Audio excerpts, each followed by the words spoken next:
Vous écoutez Parole de France, le podcast politique de Cluster 17. Cette émission interroge des Français sur leur parcours de vie et sur les principaux clivages du débat public selon notre méthode de segmentation de la société en 16 groupes homogènes.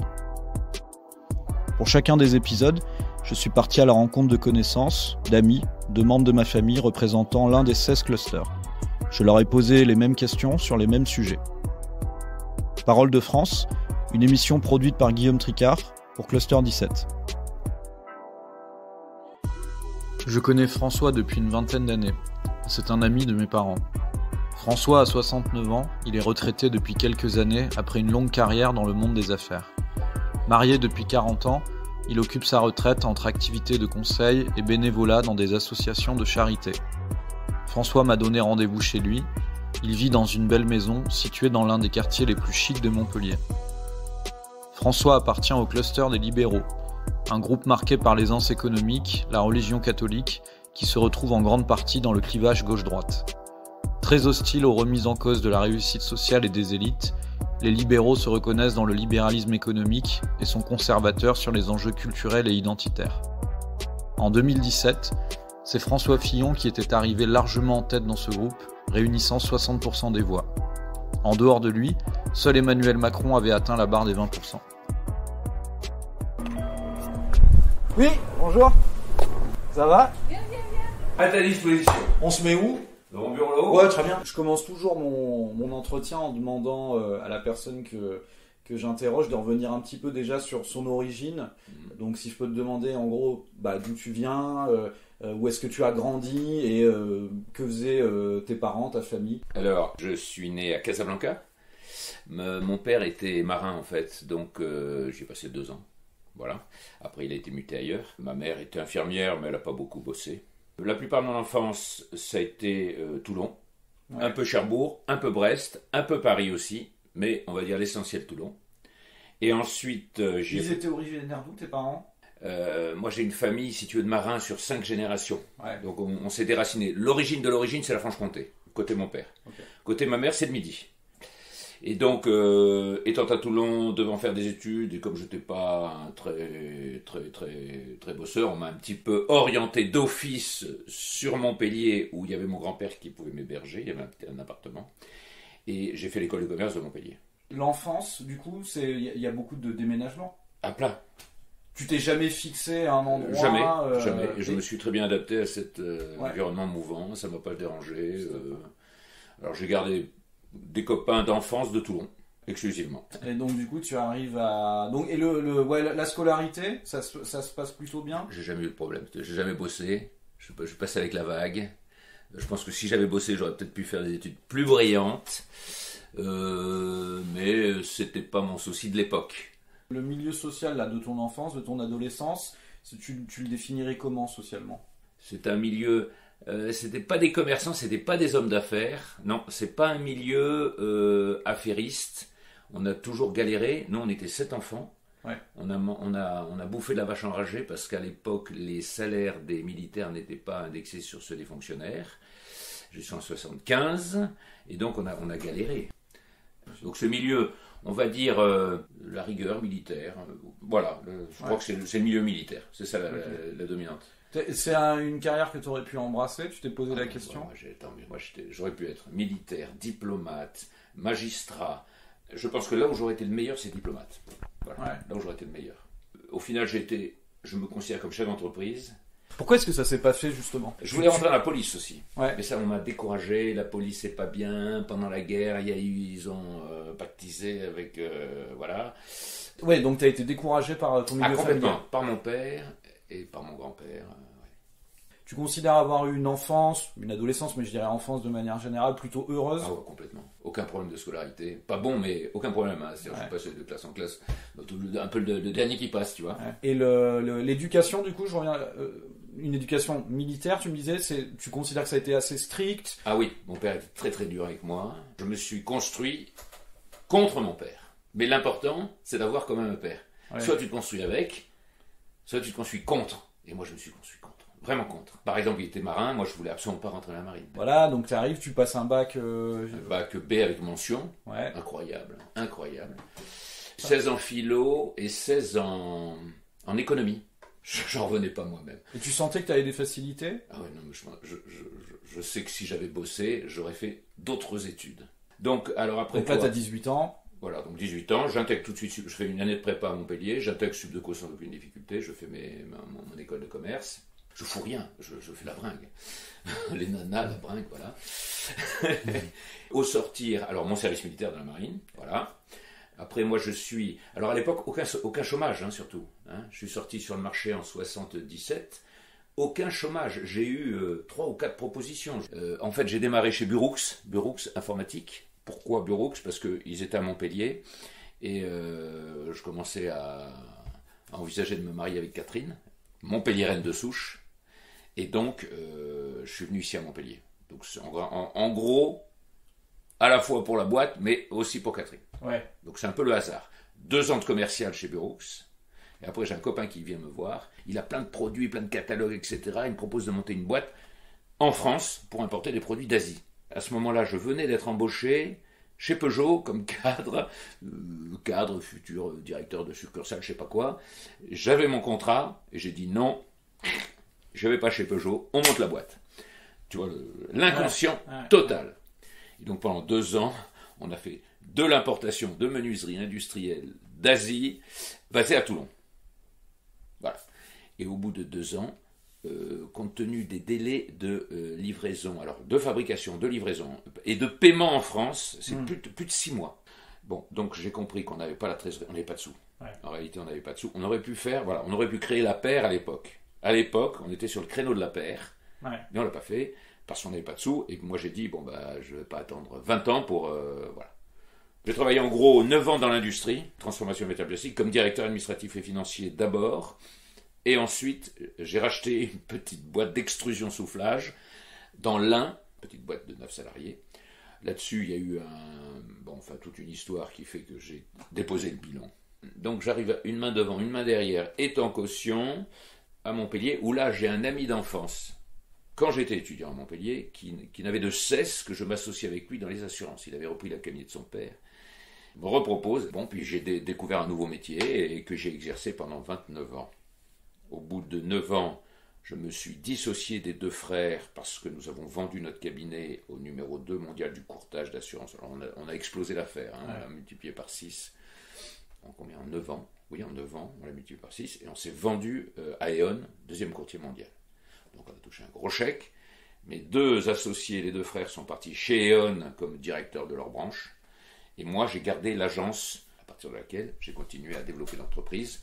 Et je suis devenu assureur d'entreprise jusqu'à 65 ans. Là, tu dirais que tu es vraiment retraité aujourd'hui?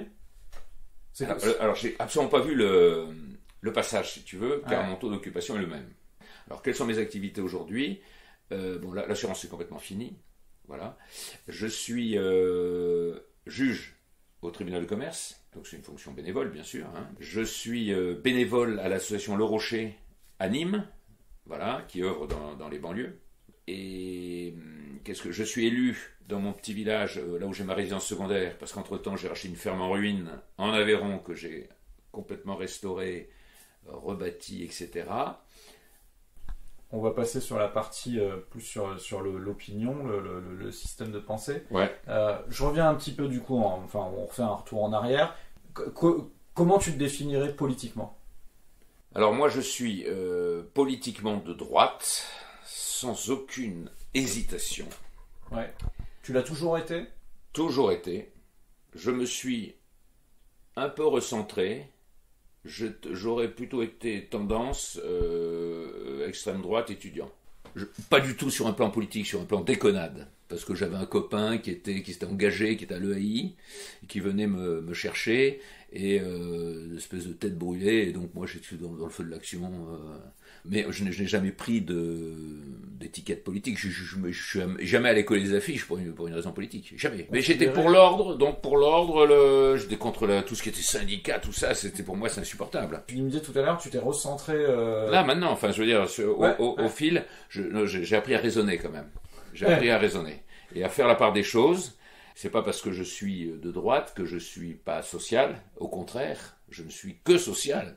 Je ne pense qu'aux autres. Et toute ma carrière, j'ai été tourné vers les autres. Tout le temps. Tant que j'ai pu aider quelqu'un, j'ai aidé.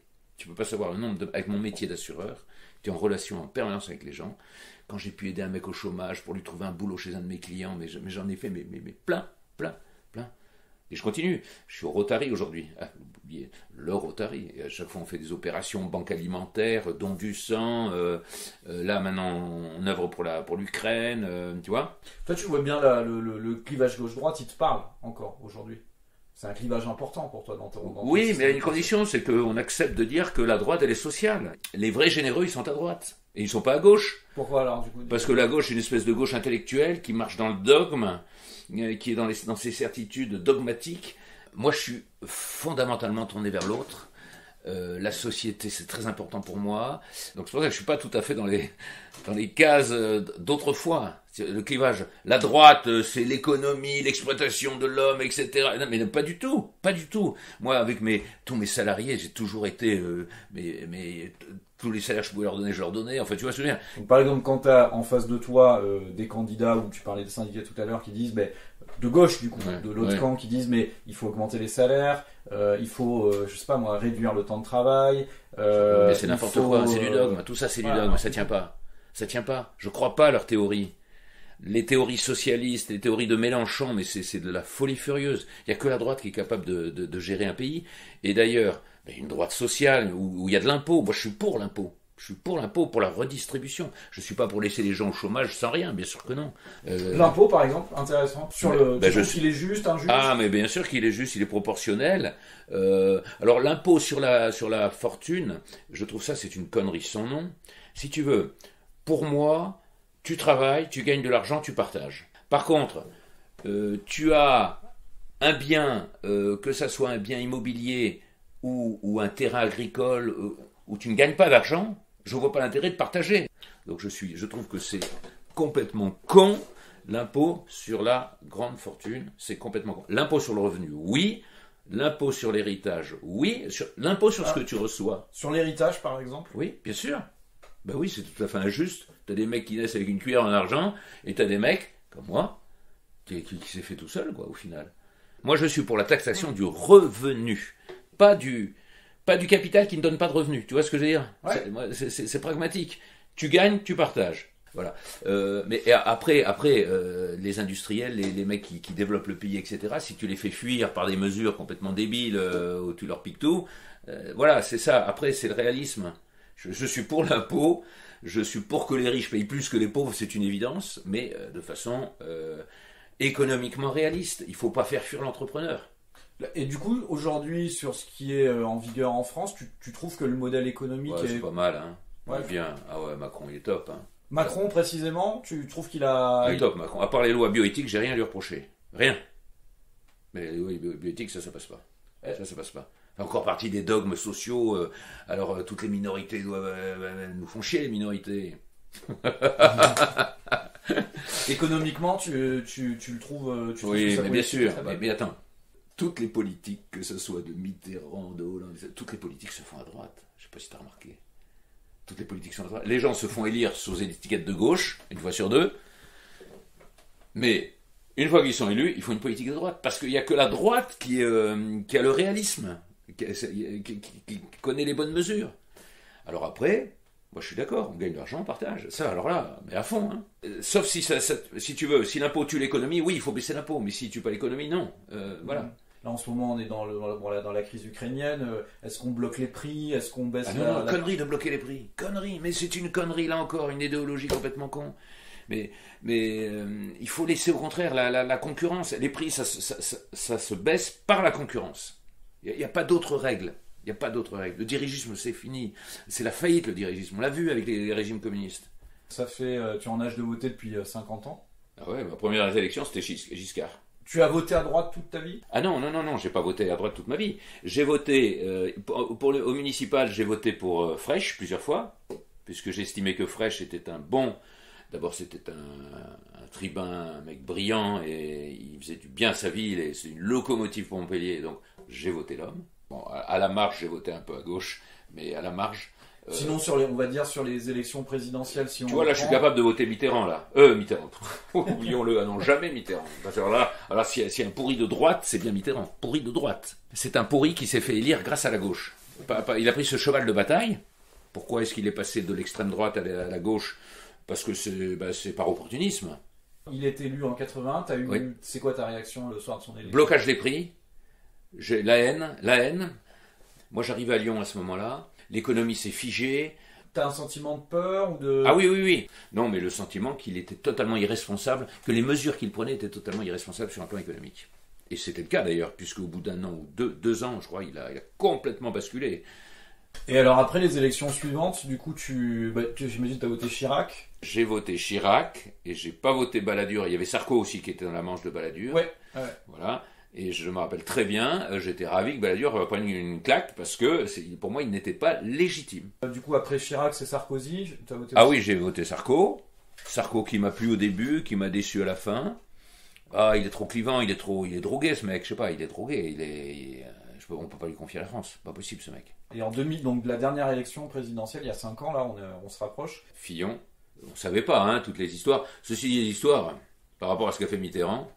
C'était ton candidat naturel parce que c'était le candidat de la droite, c'est ça ? Voilà, de la droite. Tu me disais tout à l'heure là, du bien de Macron sur le plan économique. Oui, parce que c'est un homme de droite, Macron. En ce moment, par rapport au sondage, le deuxième tour, c'est plutôt Macron-Le Pen pour l'instant. Ouais. Ah bah si c'est Macron-Le Pen, c'est Macron. Et là, il t'a convaincu ? Ah bah il m'a convaincu qu'il était de droite, oui. Est-ce que tu penses voter pour lui au premier tour ? Non. Alors, voilà. Alors là, on arrive au sujet sensible. Je pense que je suis un peu dans la même configuration. Zemmour est un type extraordinaire qui a un courage fou. Alors moi, je connais bien le créneau des cités, des zones perdues, des secteurs perdus de la France, puisque je collabore depuis 3 ans maintenant donc au Rocher. Je suis allé à Bondy, j'ai vu Bondy, j'ai vu Marseille, et là je vais à Nîmes toutes les semaines. Je fais les quartiers, les bistrots, je vais discuter aux gens qui sont dans la rue, qui traînent, qui sont là, qui sont par groupe, qui sont hostiles, qui dealent, et qui sont, bien que nés en France, de parents souvent nés en France, qui ne sont pas français. Ils te disent, vous les Français. Donc si tu veux, je connais bien le problème de la banlieue. Tout ce que dit Zemmour, c'est vrai à 100%. C'est vrai. Ces gens-là ne sont pas français, sont musulmans, vivent du système. Toi, t'en penses quoi de ça ? Je te coupe une minute justement, parce qu'on n'en a pas parlé tout à l'heure. Oui. Le RSA, les allocations. Mais il faut, logement, bien sûr. Ouais. Bien sûr, il faut aider les pauvres, les petits, il faut les aider. Voilà. À condition qu'ils en aient vraiment besoin, qu'ils ne s'installent pas dans le système, si tu veux. Or, malheureusement, dans ces cités, il y en a qui sont installés dans le système. Ils sont sympathiques, hein. Quand tu vas, moi, j'ai jamais eu de propos de haine. Alors ceux qui sont un petit peu entraînés par les salafistes ou autres, tu sens dans leurs questions. Par exemple, il y avait une question sur les vêtements. Ah, est-ce que ça te gêne le voile, etc. Ça, c'est un sujet qui te tend particulièrement, là, le voile, par exemple, dans l'espace public. Ah, mais il n'en faut pas. Bien sûr qu'il faut l'interdire dans les universités. Ouais. Bien sûr, mais bien sûr. Donc tout ça pour te dire que Zemmour, il a raison à 100%. Alors moi, je veux pas de Zemmour comme président de la République, mais je veux que les idées de Zemmour soient prises en considération par nos dirigeants. Tu hésites entre des candidats ? Est-ce que tu as un candidat ? Ah non, moi j'hésite pas. Les idées de Zemmour, elles me plaisent, donc je vais voter Zemmour au premier tour. Et au deuxième tour, je voterai Macron, bien évidemment. Si c'est Macron-Zemmour, tu votes quand même Macron ? Au deuxième tour ? Ouais. Si Zemmour devait menacer Macron, comme à une époque on disait que Pécresse pouvait menacer Macron, là je voterai Macron. Parce que je ne veux pas que Zemmour soit président de la République. Voilà, ça c'est clair, je veux pas. Mais je veux que ses idées soient prises en considération. Alors, la candidate de... Je ne voterai pas Pécresse, parce que Pécresse, elle n'est pas crédible. Elle était centre-droit, elle était mollassonne, maintenant elle prend les propos, elle parle de reconquête démographique, elle reprend les termes de Zemmour. Non, pour moi, c'est une opportuniste. Ah, entre Valérie Pécresse et Macron, je vote Macron. Parce que tu trouves que Macron est meilleur... Ah, mais attends, mais Macron, il a une stature, c'est un président, je le pense intègre. À l'international, il est jeune, il est dynamique, il est bien Macron, je veux dire. À part qu'il se laisse influencer comme il a été élu par tout le lobby de gauche, un peu les médias, machin, et trucs, etc., donc il se laisse influencer pour les lois sociétales, en disant c'est des grandes avancées, mais c'est pas du tout, c'est pas des grandes avancées. Moi je considère qu'un gamin, un bébé, il a droit à un père et une mère, c'est tout. Est-ce qu'il y a des candidats que tu redoutes, des candidats qui te font peur? Et comme ils seront pas élus, je m'en fous complètement. Mais il y a des candidats dangereux pour la société. C'est l'écolo anti-nucléaire parce qu'il est anti-nucléaire. Pour le reste, il est très sympathique. Hein. Il a des super idées. Moi, Jadot? Ouais. Alors Mélenchon, il me fait rire, si tu veux.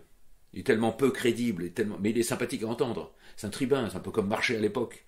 Ou comme Le Pen, même. C'est des gens que tu peux passer une soirée à les écouter, j'aime bien.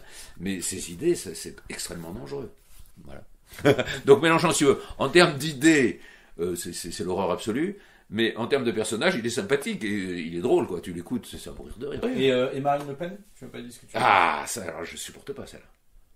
Ah non, là, tu m'en parles pas, là. Je ne voterai jamais pour Marine Le Pen. Pourquoi? Parce qu'elle est incompétente. Elle est incompétente, elle est dogmatique. Elle sort du réel, elle fait n'importe quoi. Enfin, je veux dire. Mais du coup, t'es un peu orphelin d'un candidat, finalement. Parce que du coup, Pécresse aurait pu être ta candidate venant de la famille LR et Je pensais à Ciotti, par exemple. Ah, Ciotti, très bien. Parce que il n'est pas dans le clivage. Il a repris il a les idées de Zemmour. Un autre, c'est Ménard, topissime. Voilà un mec intelligent. Si je te présente le sujet de l'immigration brute, qu'est-ce que tu en penses? Alors, c'est très clair dans ma tête. Je suis pour l'immigration non musulmane. Mais je suis pour l'immigration. On a besoin d'immigration. L'immigration est une chance pour la France. Et si on n'a pas compris ça, on n'a rien compris. Tu dis que c'est une chance pour la France, du coup, pourquoi? Mais parce que on est un pays vieux, on n'accepte plus de faire des boulots. Le problème, c'est l'islam. Voilà. Le problème, c'est pas l'immigré, c'est l'islam.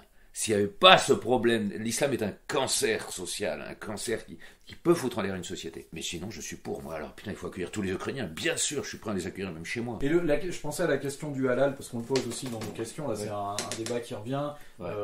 Le halal dans les cantines. Je suis contre. Hein. Mais non, mais tout ce qui caractérise l'islam, il faut le virer. Quel est ton rapport à la religion, toi, personnel?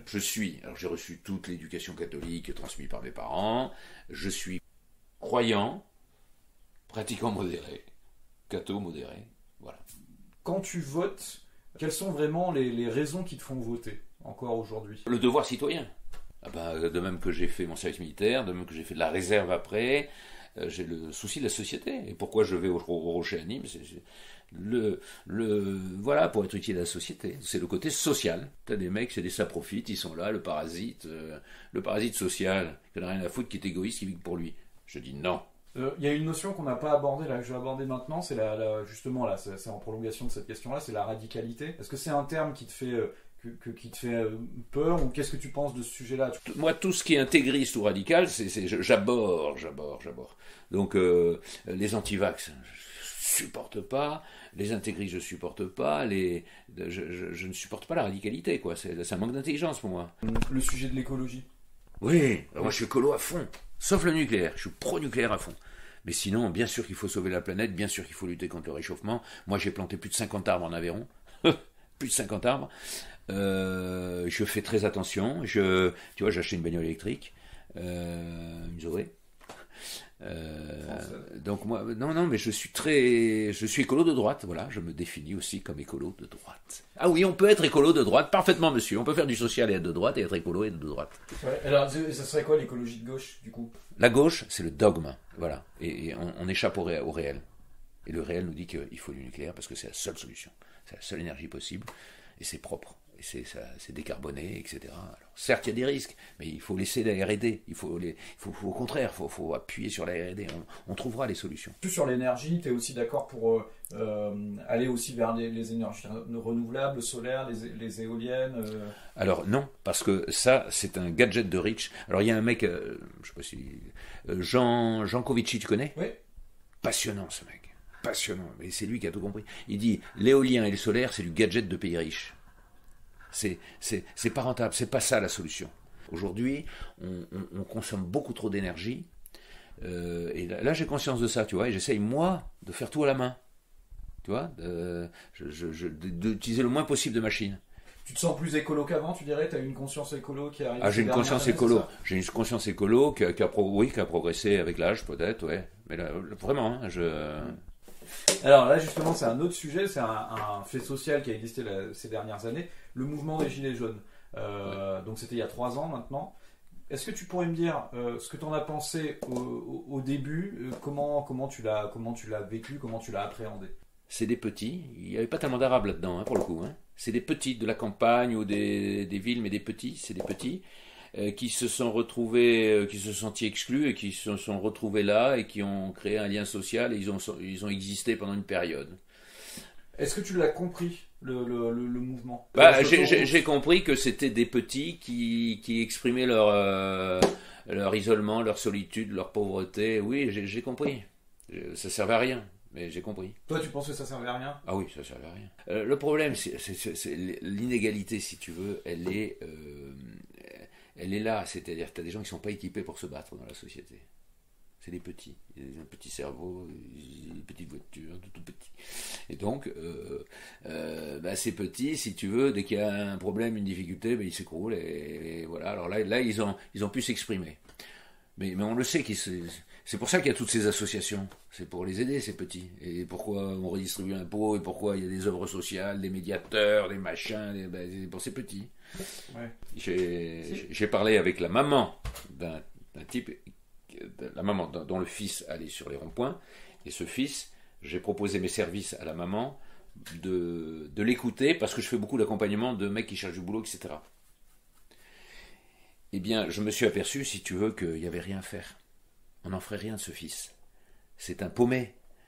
Bon, il n'est pas drogué, mais il est paumé, il n'a pas envie de se battre. Il veut que la société lui donne tout. Voilà. Il veut que la société le prenne en charge.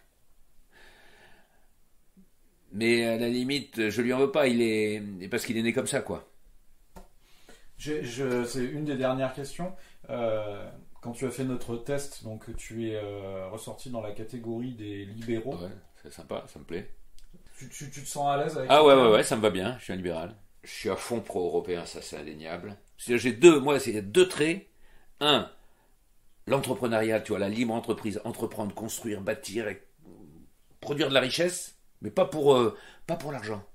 Et derrière, le social, aider les autres et vivre ensemble. Voilà, c'est mes 2... Ok, bon voilà. Merci.